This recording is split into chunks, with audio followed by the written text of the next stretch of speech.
everyone, this is Rosé. Looking for a modern-day Cinderella story set in the world of K-pop, where the company plays the evil stepmother, fellow members unknowingly act as stepsisters, and one prince saves the overlooked damsel with a duet that crosses over 1 billion views?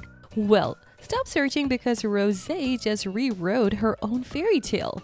Once seen as the least interesting member of BLACKPINK, she's now the #1 girl, not just in K-pop but across the entire global stage. First, let's get into how YG Entertainment, yes, our very own evil stepmother, ended up delaying Rosé's success for years.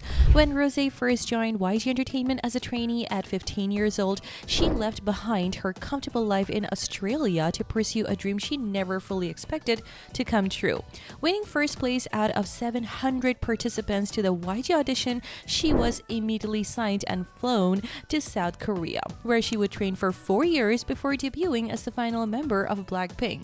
But those 4 years were far from glamorous. YG Entertainment is notorious for its harsh and secretive trainee system where only the strongest survive, and Rosé's delicate, introverted nature made her stand out, but not necessarily in a way that the company seemed to value. Despite being an undeniable vocal powerhouse, Rosé was often overshadowed during her trainee days by louder personalities and, more conveniently, marketable visuals. When Jennie was positioned as the face of the group from the very beginning, and Lisa's dance skills made her an instant standout, Rosé's strengths were quietly tucked away. Even when BLACKPINK debuted, YG's marketing machine focused on Jennie's luxury fashion image, Lisa's dancing, and Jisoo's visuals. Rosé's vocal were simply treated as one layer of the group's sound rather than her own defining trait. So much so that despite her talent, YG kept Rosé's solo debut locked away like a secret. While Jennie was the first member to debut solo just 2 years after BLACKPINK's debut, Rosé's turn didn't come until 2021, 5 years later. In K-pop years, that's practically an eternity, and the delay wasn't because Rosé wasn't ready. She was writing music, playing instruments, and quietly preparing in the background. But YG's infamous selective promotion strategy made her wait and wait and wait some more. During those years, Rosé's image was boxed in, sweet, talented, but always just part of the BLACKPINK package, never the star. Meanwhile, Jennie's solo debut cemented her image as the cool it girl, and Lisa's dance skill made her a viral sensation. Even Jisoo's visuals and acting career carved out her own niche. But Rosé, she was the girl with the guitar, the voice in the background, the member everyone liked but no one obsessed over. But what YG didn't realize was that while they were sleeping on Rosé, she was quietly crafting something far more powerful, her own brand. And that was her fairy godmother moment. Instead of fighting to fit into the BLACKPINK formula, Rosé leaned into what made her different. She embraced her softness, her introspective nature, and her love for music. Rather than forcing herself to be louder or edgier, she made her quiet energy her selling point. Her Instagram wasn't overflowing with selfies or trendy dance challenges. It was carefully curated, with dreamy black and white shots, vintage filters, and candid moments that gave fans glimpses into her private world without ever giving too much away. Just like Cinderella and her little animal friends. Even her solo debut, On the Ground, wasn't a flashy dance anthem, it was a stripped-down, emotional ballet that showcased her raw vocals and songwriting, and it worked.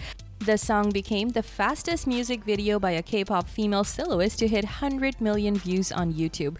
Rosé wasn't trying to be the hottest girl in the room, she became the coolest girl in the room. The one you couldn't quite figure out. The one who didn't need to shout to hold your attention. Her decision to perform with a guitar on stage wasn't just a nod to her childhood, but a calculated branding move. One that set her apart from every other K-pop idol and aligned her with Western singer-songwriters like Taylor Swift and Lana Del Rey. While other idols flooded social media, Rosé kept her presence selective and exclusive, just like a luxury brand. The less she posted, the more valuable each post became. And that's exactly what brands like Yves Saint Laurent and Tiffany & Co. saw in her. When Rosé became the first K-pop idol to front a Saint Laurent global campaign, it wasn't just a fashion deal, it was a signal. Rosé wasn't just a K-pop idol anymore, she was quietly climbing her way into the world of high fashion and global luxury. And then Cinderella went to the ball and met her prince, aka Bruno Mars. Now, if there is one move that officially crowned Rosé as the #1 girl, it's her collaboration with Bruno Mars on Apathy. At first glance, the pairing seemed unexpected. Rosé's delicate voice alongside Bruno's signature soulful sound, that's exactly what made it genius. The collaboration merged two completely different fan bases, Western pop and K-pop, into one. The pre-chorus alone had the internet in a chokehold, and within weeks, the song shot to #1 in over 25 countries, even behind the scenes. The way this collaboration came together shows just how effortlessly Rosé has been playing the long game. In an interview, Bruno Mars revealed that he didn't even know what apathy meant when Rosé suggested it, but he trusted her vision enough to jump on board. That's the kind of quiet influence Rosé has built, where even music legends are following her lead. By the time Apathy crossed over 1 billion views, Rosé's transformation was complete. The shy girl in the background had officially become the #1 girl, and she did it without ever trying to be anyone but herself.